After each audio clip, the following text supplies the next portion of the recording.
Buenas tardes, amigos. Bienvenidos de nuevo a nuestro programa Personas y Testimonios. Hoy hacemos este espacio en dependencias de la parroquia de Nuestra Señora de la Asunción de Lora del Río, en un patio precioso recién restaurado, que bueno, aunque hace un poquito de fresco, pero hemos decidido de grabar aquí porque realmente es muy bonito este entorno. Tenemos de frente la torre y es precioso.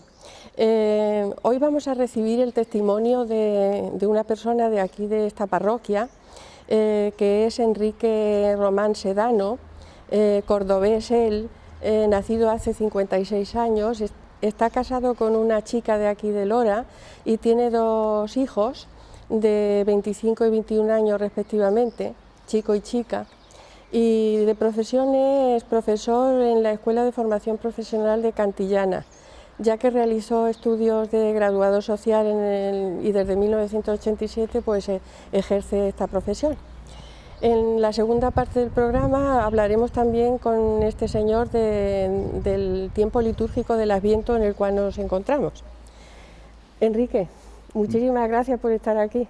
Buenas tardes. Qué alegría de tenerte, porque la verdad es que Enrique es una persona muy discreta, que pasa muy desapercibido en todas partes, pero la gente que somos de iglesia y tenemos más contacto con él y sabemos de su vida, sabemos que es una persona muy comprometida y por eso estamos aquí hoy haciéndole la entrevista. Muchas gracias, Pepita, Enrique, por tus palabras.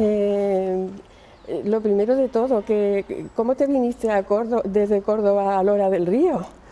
Pues mira, la verdad es que era algo que yo jamás lo hubiese pensado, ¿no? Yo siempre decía, bueno, ejercer en Córdoba, la gente de allí pues nos tira mucho nuestra tierra, pero mira, estuve de interino un año aquí, el curso 90-91, y allí conocí a mi mujer, que entonces era alumna mía. Y bueno, pues nos enamoramos y iniciamos una relación de noviazgo, aquello fue cuajando y en el año 1993, bueno, pues contrajimos matrimonio.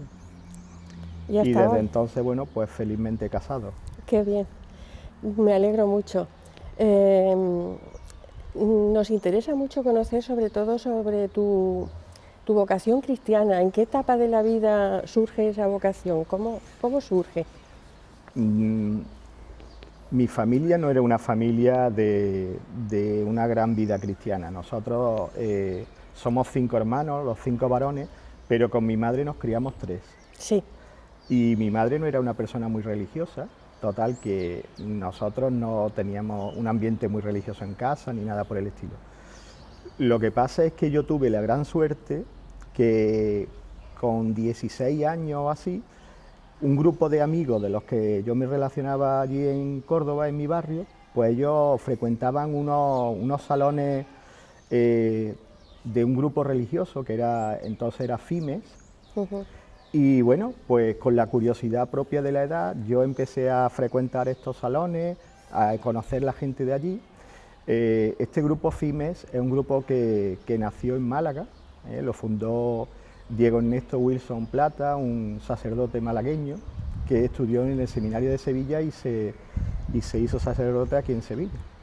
Bueno, pues allí conocí a gente que me llamó muchísimo la atención porque estaban muy entregados, sí, trabajaban mucho con los jóvenes, seguían un poco el estilo de trabajo de San Juan Bosco, que era pues a base del juego, del entretenimiento, de talleres y eso, pues te iban iniciando un poco en el conocimiento de Jesús. Y bueno, pues a mí me ayudaron de esa forma, sobre todo 2 personas que influyeron muy positivamente en mí, que una fue Rafael Pérez y también María Luisa Martínez. Y el sacerdote que era un poco como el capellán del grupo, Felipe Tejederas Porras, que ya falleció, pues a mí me dieron una visión nueva de lo que era conocer a Jesús. Una visión, por ejemplo, yo era muy reacio con el sacramento de la confesión y sin embargo este sacerdote me lo mostró con tal naturalidad, con una relación de padre-hijo, una relación amorosa, que a mí, por ejemplo, aquello me hizo descubrir el gran amor que Dios nos tiene, ¿no? Y cómo Dios siempre nos perdona y está Total, que todas estas cuestiones hicieron que yo llegase a un momento que quisiera comprometerme. Y entonces empecé a coger grupos de gente joven, muchos eran gente de mi misma edad. Sí. Y bueno, más adelante yo me hice cargo, me hice responsable del grupo. Luego ya pasamos a la etapa más adulta, que ya era con Miel, los Misioneros de la Esperanza. Y bueno, pues ahí fue donde yo fui descubriendo y enamorándome de la figura de Jesús, de la persona de Jesús. Y descubriendo el gran amor y lo privilegiado que era porque Dios se hubiera fijado en mí. Para ti, ¿qué es la Iglesia? ¿Cómo la vives tú? ¿Cómo la percibes? Para mí la Iglesia, más que institución, que lo es una comunidad donde podemos compartir todo lo que tenemos, donde los dones que Dios nos ha dado a cada uno los ponemos en común y donde podemos encontrar la salvación.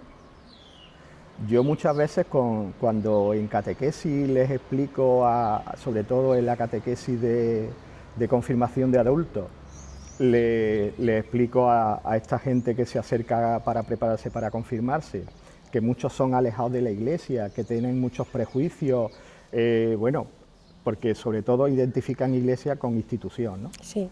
Y yo siempre les digo lo mismo, digo, si no fuese por la Iglesia, probablemente hoy nosotros no conoceríamos a Jesús. Digo, la Iglesia nos ha traído el mensaje de Jesús, la palabra de Jesús, nos la ha traído al año 2020 como se escribió en su momento y como se transmitió en su momento. Claro. O sea, digo, es verdad que la Iglesia ha tenido muchos fallos a lo largo de la historia, muchas luces y muchas sombras, pero que la Iglesia nos ha traído a hoy. Por eso decimos que es maestra. Claro. Sí, sí. Es que si no fuese por la Iglesia, yo hoy no conocería a Jesús. Yo no estaría enamorado de Cristo. Sí, sí, totalmente de acuerdo. Ahora mismo, ¿qué es lo que tú haces dentro de la Iglesia? ¿Cómo es tu experiencia? ¿Qué actividades haces? ¿En qué consiste tu apostolado? Bueno, yo de entrada, dentro de mis limitaciones, ¿no? Pues yo creo que Dios me ha dado un poco los dones de poder compartir mi fe, ¿no? Y entonces yo siempre he estado vinculado al tema de la catequesis, fundamentalmente durante muchos años en la catequesis de jóvenes para confirmación, sí. Ahora con la catequesis de adultos, también estoy metido en la catequesis prebautismal, la del despertar religioso, y luego, bueno, pues en todas aquellas cosas que se me demanda desde la parroquia y que yo pueda apoyar o pueda trabajar. Y también desde hace pues 4 años se me invitó a incorporarme a la Hermandad del Santo Entierro y yo vi eso como otra oportunidad de trabajar dentro de la Iglesia y bueno, pues ejerzo como diputado de culto, formación y caridad. Pues eso te permitirá tener contacto con un abanico de personas de muy distintos niveles, edades. Eso es una riqueza, tiene que ser una riqueza, ¿no? Sí, yo aprendo muchísimo y yo creo que además me aportan esa frase que se dice tantas veces de que Dios da siempre el 100 por 1, yo soy un convencido de eso. Es verdad, dedica mucho tiempo, a veces te cansa, hay momentos a lo mejor de un poco de bajón y demás, pero recibes tanto que compensa todos esos malos momentos y ese tiempo que tú le dedicas y demás. Yo creo que la vocación, el seguimiento de Cristo siempre te da mucho más de lo que tú das. Estábamos comentando fuera de cámara antes de empezar esto que las relaciones humanas en la actualidad son muy superficiales.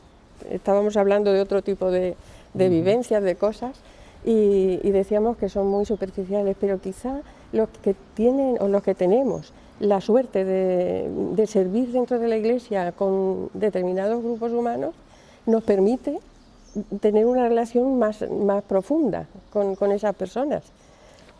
No solamente transmitirles el Evangelio, sino también tener una vivencia humana más profunda, más... A mí una de las cosas que más me llena es poder compartir facetas de tu vida, aspectos de tu vida que a ti son importantísimos para ti y que muchas veces las relaciones que mantenemos con gente que a lo mejor está fuera de la iglesia, en otros ámbitos, tú no te atreves a compartir. claro. Pues por lo que sea, por respeto humano, por miedo a cómo lo pueden interpretar, y sin embargo cuando estás con gente de fe, Sí. gente que comparte ciertos valores contigo, yo por ejemplo me veo mucho más libre para hablar y para compartir todo ese tipo de cosas.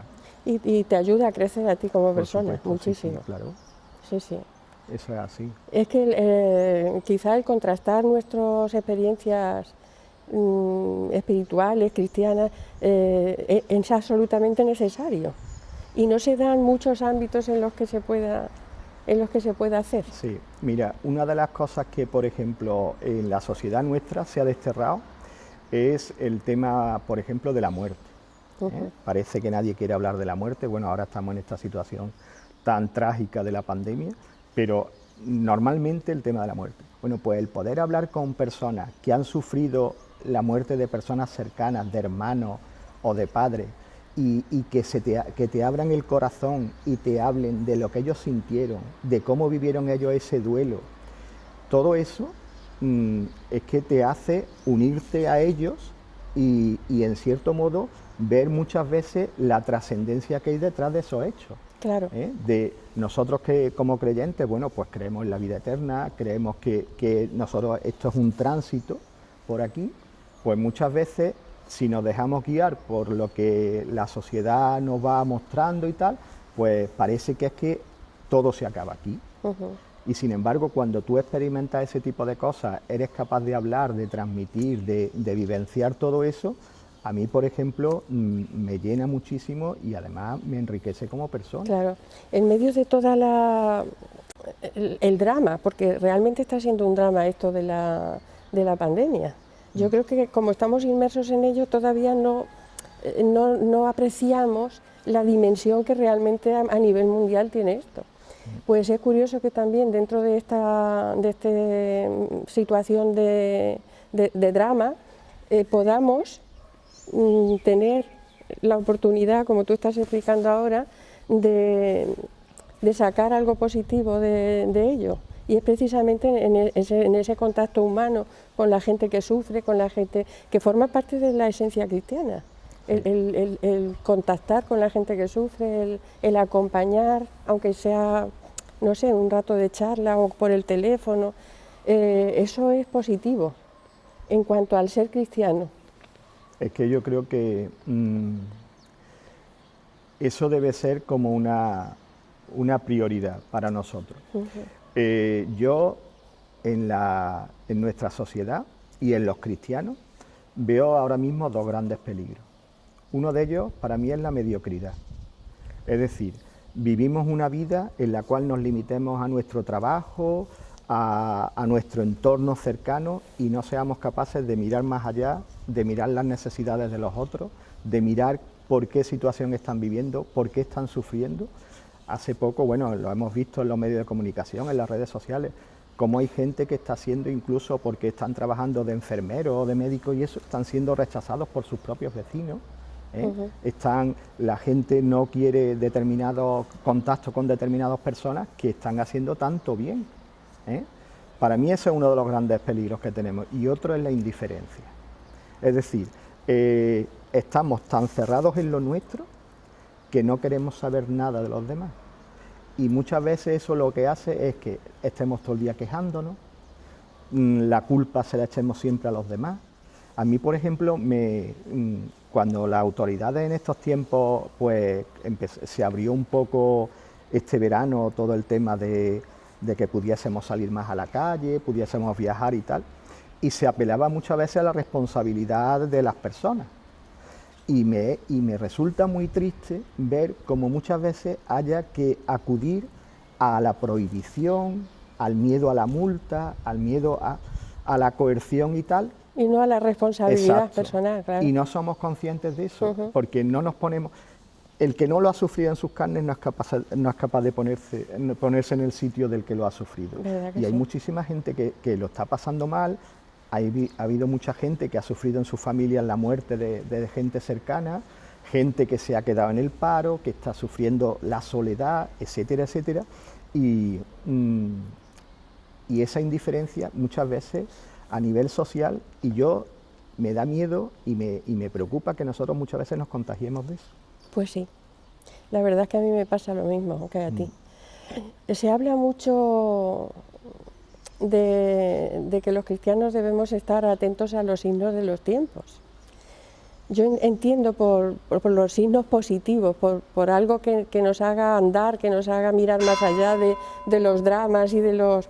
¿Tú qué signos de los tiempos, qué signos positivos ves ahora mismo? En este momento vital que tenemos. Yo creo que hay una necesidad de espiritualidad. Sí. A lo mejor no una espiritualidad como la que hemos vivido hasta ahora, como la que nosotros conocemos, los que tenemos ya un poco más de edad y hemos vivido dentro de la iglesia y demás, pero sí hay una necesidad de espiritualidad, una necesidad de dar sentido a la vida, ¿no? Yo muchas veces, es verdad que hay gente que está sufriendo, por ejemplo, determinadas patologías, determinados problemas y tal, y acuden a los psicólogos o acuden a determinado personal, y yo muchas veces digo, es que la respuesta a esto antes estaba en la propia espiritualidad. Sí, que no, espiritualidad no quiere decir religión exactamente. Sí, exacto. Entonces, esa necesidad de sentirte lleno, hoy mucha gente la busca en el yoga, la busca en una serie de doctrinas o en una serie de técnicas que hay por ahí, y yo pienso que estamos en un momento de ese tipo, de una necesidad de una espiritualidad que a lo mejor los cristianos tenemos que darle respuesta a eso, y desde la propia Iglesia se tiene que dar respuesta a eso, porque como se está despojando todo de un valor religioso, de apartar todo a lo privado, de no hacer exhibición pública o un testimonio público de la fe que tiene cada uno, pues eso parece que nos obliga un poco como a centrarnos más en lo interno, ¿no? Entonces yo pienso que los tiempos están marcando un poco eso, a lo mejor un resurgir de una espiritualidad más sincera o más vivencial, y yo espero que eso pues tenga un reflejo luego en la vida de cada uno, ¿no? Y que trascienda al resto, claro, de la sociedad. Claro, sí. Muchas veces con el tema, por ejemplo, cómo separas lo que significa, hay mucha gente que confunde caridad con solidaridad, ¿no? Y yo siempre digo, bueno, que la solidaridad es esa necesidad que tenemos, bueno, pues de auxiliar, de colaborar, de compartir, pero el cariño, la visión sobrenatural de esa persona a la que tú estás ayudando, el verlo con los ojos de la fe, el ver ahí la presencia de Dios, eso es la caridad. ¿Verdad que sí? Entonces, ese valor es el que nosotros muchas veces los cristianos no debemos de perder nunca. Sí, sí. Porque si nosotros despojamos eso, ya no es caridad, es solidaridad. Y nosotros nos convertimos en una ONG, que tienen un valor impresionante y son muy importantes, pero la caridad cristiana es otra cosa. Sí, sí, sí. Y entonces yo creo que hoy los cristianos nos tenemos que ir comprometiendo en todos los aspectos de nuestra sociedad, a lo mejor sin hacer tanto ruido, a lo mejor sin señalarnos tanto, pero nuestro testimonio de vida sí tiene que indicar que ahí hay algo más, que detrás de esa persona, a esa persona la mueve algo más. Sí. Y muchas veces cuando las personas se interpelan ante eso, ¿por qué tú actúas de esta forma? ¿Por qué tú haces esto? Ahí es cuando tú puedes dar una respuesta de fe. Es decir, pues mira, yo hago esto porque yo soy creyente, porque yo creo en Jesús de Nazaret, porque Jesús ha cambiado mi vida.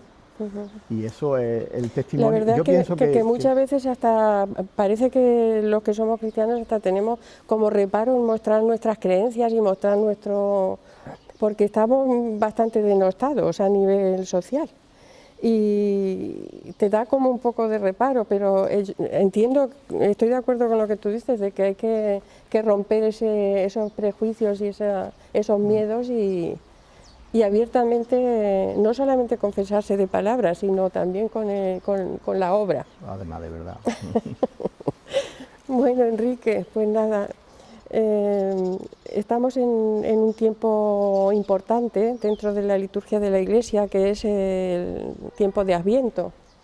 Nos gustaría que explicaras un poquito, nos explicaras a todos y especialmente también a los telespectadores, para quien no lo sepa, ¿qué es eso del Adviento?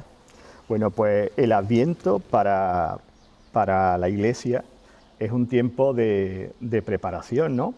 La palabra Adviento significa pues porvenir, ¿no? Es la espera a la venida del Redentor, del Salvador. Es un tiempo litúrgico importante, es con el que la Iglesia empieza el año litúrgico, ¿no? El Adviento ya pues aproximadamente desde el siglo V se tienen ya referencias del Adviento, pero tal como lo conocemos ahora es desde el tiempo de San Gregorio Magno, es cuando se concreta en las 4 semanas, que es lo que ahora tenemos. Entonces, para un cristiano tiene que ser un tiempo es un tiempo de penitencia, pero un tiempo de penitencia fundamentado en un tiempo de gran oración, de preparación. Para mí habría como 3 pilares. Sí. Un tiempo de oración profunda, de meditación. Para eso mi guía fundamental en eso es fijarme en María, en la Virgen María, porque ella era una persona de una vida espiritual muy profunda, era una persona muy contemplativa. Yo creo que hoy los cristianos tenemos también que ser contemplativos en el mundo. Y ella, en muchos pasajes del Evangelio, cuando se refieren a ella, pues siempre dice, ella guardaba todas estas cosas en su corazón. Y los cristianos tenemos que ser así también. Tenemos que ser conscientes de que el Adviento no es solamente la celebración o la conmemoración de un suceso que ocurrió hace 2000 años, sino que Jesús ya ha nacido en tu corazón. Esa preparación es una preparación interior. Es ver lo que Jesús, prepararte para lo que Jesús te va a ir pidiendo en tu propia vida. Ese sería un aspecto, el de la oración. Otro aspecto, que también María en eso es maestra, es salir de ti hacia los demás. Eso, por ejemplo, se ve muy claro en la visita que ella le hace a su prima Isabel. Yo muchas veces en la catequesis se lo comento, digo, vosotros imaginaros en aquella época que una chica muy joven, que podría tener a lo mejor 15, 16 años, se queda embarazada y se olvida de sí misma, se monta en un asno, en un borriquillo, y ahora recorre pues 50 kilómetros, los que fuera, de camino intransitable, en una caravana, para ir a ver a su prima, porque se ha enterado de que está embarazada, ella es una persona mayor y necesitará ayuda, y ella no piensa en sí misma, sino que sale de sí y va a ayudar a su prima. Digo, pues los cristianos tenemos que ser también en eso. Nosotros no podemos quedarnos en nosotros mismos, sino que esa vida interior la tenemos que plasmar, esa oración la tenemos que plasmar en la atención a los demás, en la atención al otro. Y el tercer pilar para mí es el agradecimiento. Es estar continuamente dándole gracias a Dios por todo lo que nos da, por haberse hecho presente en nuestras vidas, por haberse fijado en nosotros, sí, en nuestras limitaciones, en lo poco que somos, y sin embargo Dios es capaz de ahí sacar algo grande, ¿no? La misma María en el Magnífica lo dice con muchísima claridad, ¿no? Es decir, de lo más pequeño, de lo más humilde, Dios ha sido capaz de hacer una cosa grande. Pues con los cristianos, aunque no lo veamos, pero también hace muchas cosas grandes. Sí, sí. Yo muchas veces cuando decimos, yo no soy capaz de cambiar, yo no soy capaz de modificar las condiciones de mi vida, y cuando ya vamos cumpliendo años y vamos mirando atrás, vemos cómo Dios ha influido en nuestra vida, cómo la mano de Dios nos ha ido acompañando, nos ha ido llevando y ha transformado nuestra vida. Ese es el Espíritu, el que lo hace. Sí, Y entonces el Adviento es un tiempo de eso, de vivirlo de esa forma. Luego hay una serie de elementos que nos ayudan a vivir, como es la liturgia, que nos ayuda a vivir, pues, a celebrar todo esto. Y ahí, bueno, pues tenemos la corona de Adviento, que, bueno, era un símbolo pagano en un principio, pero bueno, se le dio una visión cristiana y bueno, pues nos va marcando, con el encendido de las velas cada semana, pues nos va marcando esos distintos momentos, esas distintas semanas que nos llevan hasta el momento, digamos, de la celebración del nacimiento de Cristo. También una cosa que mucha gente no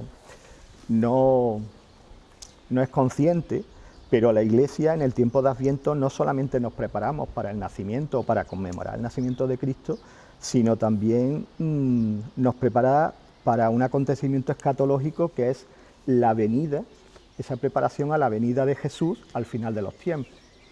Los cristianos, cuando Jesús muere y resucita, pues ellos se creían que la segunda venida iba a ser de un momento para otro. Sí.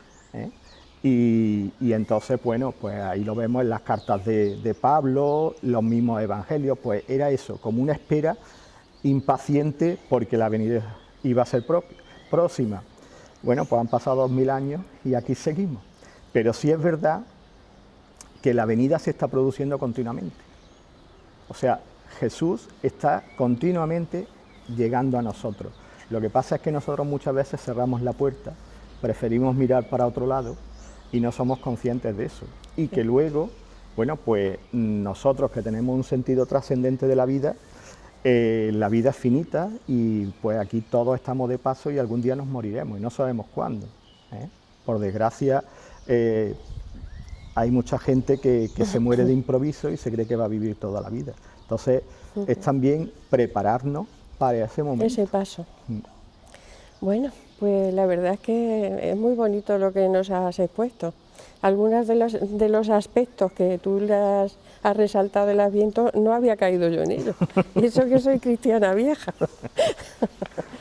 Bueno, Enrique, pues la verdad es que nos ha gustado mucho estar contigo y conocerte un poquito mejor. Recibimos con mucho cariño tu testimonio cristiano y también todo lo que nos has aportado sobre el Adviento. Y bueno, esperemos que tengamos un buen Adviento y una buena llegada de Jesús a nuestras vidas, porque en medio de todo esto que estamos viviendo lo necesitamos más que nunca. Hombre, a mí, por ejemplo, esta campaña que se ha hecho en redes sociales y tal, muchas veces, salvemos la Navidad, ¿no? Sí. Yo digo, bueno, los cristianos no tenemos que salvar la Navidad, la Navidad ya la vivimos, claro. Debemos vivirla, no salvarla. Sí. Salvarla, bueno, pues a nivel a lo mejor económico, pero bueno, ya vendrán tiempos mejores, ¿no? Como dice. Bueno, pues buen Adviento y buena Navidad. Muchas gracias igualmente, Pepita. Y a ustedes, pues muchas gracias por estar ahí una vez más. Confiamos en que haya sido un programa de su interés. Si lo desean, nos volvemos a ver la próxima semana. Hasta luego.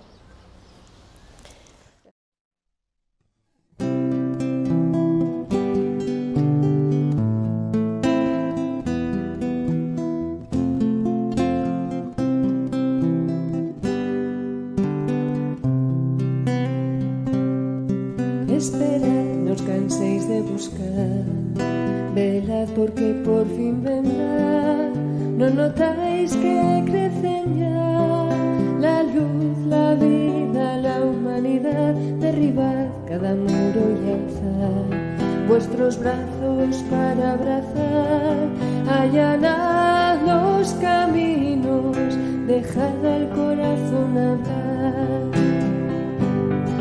Despertad, es tiempo de esperanza, y amanece y la luz nos alcanza. Ya está aquí con su paz, ya está aquí el amor que nos salva. Despertad, es tiempo de esperanza, y amanece y la luz nos alcanza. Ya está aquí con su paz, ya está aquí el amor que nos salva. Alejad del miedo a cambiar, levantad los ojos más allá, atreveos nos ha deseado la luz, la vida, la humanidad. Hay que alzarse para caminar, hay que vivir para aprender a amar, hay que empezar a gritar que en nosotros Dios habita ya. Despertad, es tiempo de esperanza, y amanece y la luz nos alcanza. Ya está aquí la verdad, ya está aquí el amor que nos salva. Despertad, es tiempo de esperanza, y amanece y la luz nos alcanza. Ya está aquí la verdad, ya está aquí el amor que nos salva. Despertad, es tiempo de esperanza, y amanece y la luz nos alcanza. Ya está aquí con su paz, ya está aquí el amor que nos salva.